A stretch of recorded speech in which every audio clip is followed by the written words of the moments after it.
Hello friends, in this video we shall discuss other common injuries affecting the shoulder joint. Here a patient with 50 years old male patient with a history of fall on outstretched hands, and there is severe pain over shoulder immediately after the injury, and the patient is unable to move the affected shoulder after the injury. The provisional diagnosis is supraspinatus tear, and the clinical examination includes the confirmatory of supraspinatus complete tear is drop arm test. In the previous video, in the applied anatomy video, I shall already describe that the initial abduction of shoulder joint is by supraspinatus muscle. Whenever there is complete tear of supraspinatus muscle, the patient is not able to do the initial abduction, but passively, with the help of examiner, the patient is able to do the abduction, and in a position whenever the patient examiner's hand is released. At that time, there is the arm drops simultaneously towards. Whenever the examiner's hand is taken out, immediately the patient's hand come down without any support, because there is no supraspinatus muscle to hold the arm. So that in drop arm test, what we are doing is passive abduction of the shoulder joint, and after that, while doing the adduction, in the last 40° of abduction, the examiner's hand is taken out, and at that time immediately the arm come down without any support. That means the arm drop down without any support due to the supraspinatus tear. The complete supraspinatus tear causes superior migration of head of the humerus because of the absence of supraspinatus. It is not dislocation or displacement. There is superior migration because of absence of the supraspinatus muscle. Whenever we take an X-ray, there is superior migration of the head of the humerus. If there is not complete tear of supraspinatus muscle, then the patient is able to do the abduction with pain. Whenever we palpate the tendon of the supraspinatus muscle, there is tenderness. Whenever there is partial tear, MT-CAN test of supraspinatus, that is, MT-CAN means in 90° abduction, after doing the internal rotation, ask the patient to continue the abduction, then there is pain on the insertion of the supraspinatus muscle. The management of partial tear of supraspinatus muscle is either by shoulder spica bandage for a period of 3 weeks, or advise orthosis shoulder immobilizer for a period of 3 weeks. After 3 weeks, we advise the patient to do the rehabilitation. Rehabilitation shall be advised in the later video, and with proper rehabilitation, the patient is able to continue all the activities previously what he had done. If there is complete tear of supraspinatus muscle, as the patient's age is 50-year-old, then open surgery is failure in this condition. In this particular condition, arthroscopic repair should be advised. Whenever there is an old age patient and there is supraspinatus muscle due to injury, why? Because there is degeneration of supraspinatus muscle in 50-year-old male patient. So that in that condition, arthroscopic repair should be advised and refer to the patient. Refer the patient if there is complete tear, not in MRI, in clinical examination. That is, if drop-arm test is positive, then that patient should be referred to an orthopedic surgeon who do the arthroscopic repair of shoulder joints. The next case, a boy with age 17 years fall onto shoulder, and the patient is unable to move the affected shoulder, and there is visible deformity seen in clavicle as tending. The clavicle is palpated from the sternoclavicular joint laterally towards acromioclavicular joint like this. It is palpated. The patient is in sitting position and the examiner is standing behind the patient, and it should be palpated from the sternoclavicular joint towards the acromioclavicular joint laterally. Whenever there is fracture, there is a deformity. The most common site of fracture of clavicle is at the junction of medial 2/3 and lateral 1/3. At the junction of medial 2/3 and lateral 1/3. And in this, the inner fragment, that is the medial fragment, goes upwards due to the pull of sternocleidomastoid, and the lateral fragment goes downwards due to the pull of pectoralis major. Here you shall be able to see that the medial fragment goes upwards due to the pull of sternocleidomastoid, and the lateral fragment goes downwards due to the pull of pectoralis major and gravity. And there is overlapping. In this position, the fracture won't unite. We shall to correct this alignment. In this Susruta Chikilsa, it is explained that Sannamunname Swinnamakshagam Musulenatu Tado Nadam Pidecha Bediniya Gadamevacha. Sannam Unnamayet. That which is gone down, it should be placed upwards. Tado Nadam Pidecha, which is gone upwards, should be placed downwards, and Gada Bandha shall be advised. In fracture, Samabandha is advised, but in this particular case, Susrudacharya advised Gada Bandha to avoid redisplacement of these fragments due to the pull of muscle.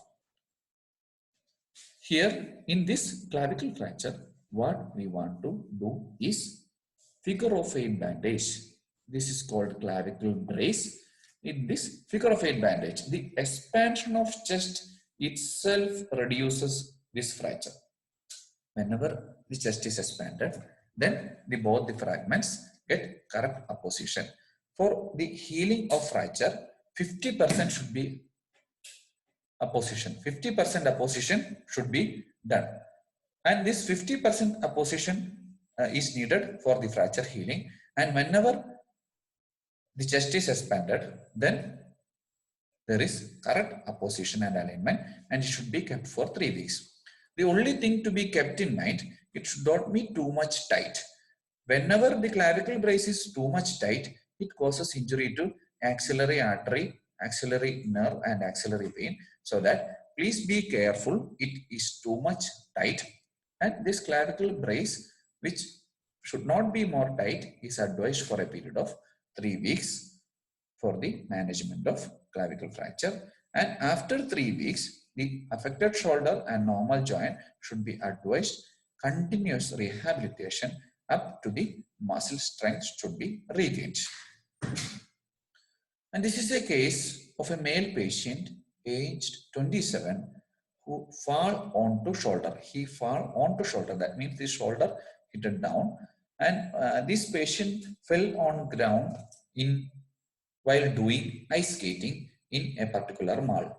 In a mall, while he was doing ice skating, he fell on ground, hitting the shoulder. That is, he fell on the ice. There is lump over lateral end of clavicle, and the patient is able to do the range of motion, but it is painful. The range of motion is painful, and the condition is acromioclavicular subluxation. Acromioclavicular subluxation. And here, in this condition, you must take X-ray of both shoulder joint AP view. Both shoulder joint AP view should be taken for the comparison. Here it is normal. The acromioclavicular joint is normal. Here you shall be able to see the subluxation of the acromioclavicular joint. In this particular injury, the grade 1 injury is acromioclavicular ligament sprain without subluxation. Grade 2 injury is this one, acromioclavicular subluxation. Please note that the subluxation distance in which it is less than the width of clavicle is grade 2. Subluxation in which the subluxation occurred, the displacement occurred, which is less than the width of clavicle is grade 2. Up to grade 2, conservative management shall be done. in this condition, please give downward pressure to the acromion process, to the clavicle. Give downward pressure to the clavicle and strapping shall be done. Also, sling should be advised. Here, strapping is only needed after placing the clavicle downward in normal position. If the displacement is more than the width of clavicle, then it is grade 3 and it should be surgically managed. A K-wire should be kept from acromion process towards the clavicle after placing clavicle in correct position. It shall not be done conservatively. If it is grade 3 or above that, then that patient should be referred to orthopedic surgeon. How we able to know that is, please have a look on this conoid ligament and trapezoid ligament. Whenever the conoid ligament and trapezoid ligament is intact, then the case is subluxation. Whenever there is tear in conoid ligament and trapezoid ligament, then that case is dislocation. In dislocation, surgical correction is needed. In subluxation, that means the conoid ligament and trapezoid ligament is not torn, then it shall be managed conservatively. The thing is that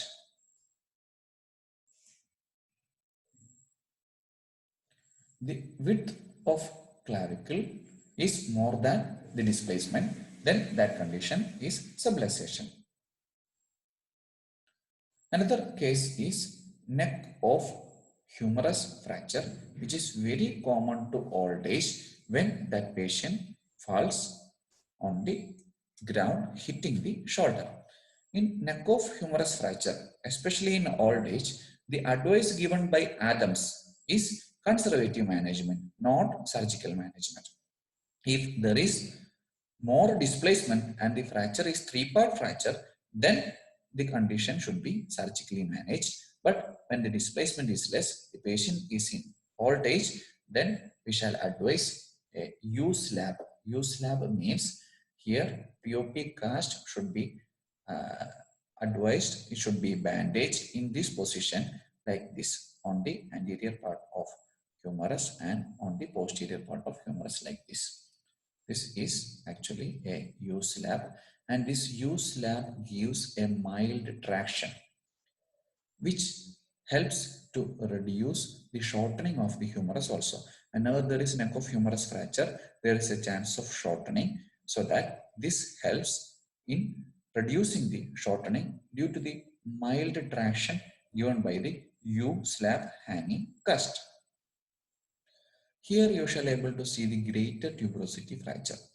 This is greater tuberosity fracture without avulsion, but most commonly the greater tuberosity fracture are getting avulsed due to the pull of supraspinatus muscle, because supraspinatus muscle is inserted here, and due to the pull of supraspinatus muscle, there is a chance of greater tuberosity fracture with avulsion. In this condition, without avulsion, it shall be managed in a position with shoulder spica or shoulder immobilizer. But whenever it is avulsed, all avulsion fracture includes surgical management. But here, in this particular condition, when the arm is kept in 90-degree abducted position in an aeroplane splint age, then it shall be managed. It should be kept for 3 to 4 weeks. That U-slab is also up to 3 to 4 weeks, and then proper rehabilitation should be advised. Whenever there is callus formation starts, that is the third stage of fracture healing. Whenever the callus formation starts, the pain reduces. That means the tenderness reduces and the bandage shall be removed, and then advise the patient for rehabilitation to regain the movements. And this is not much common when compared to other injuries. This is the sudden halt of Bajaj scooter in standing position. That means in old age, the Bajaj scooter, if we want to start the Bajaj scooter, it should be tilted towards side. And whenever there is a slip, if the patient, the aged patient, 55-year-old patient, suddenly grips the Bajaj scooter, it causes this injury, nothing other than biceps rupture in this. It shall be diagnosed like this. That means ask the patient to flex his elbow and just proximal to the injury, just proximal to the tear, you shall able to see this much of swelling. and this is biceps rupture. No need of surgery in this particular condition. In the initial phase, advise rest, and on the later phase, advise rehabilitation. And it is the management of biceps rupture. Thank you.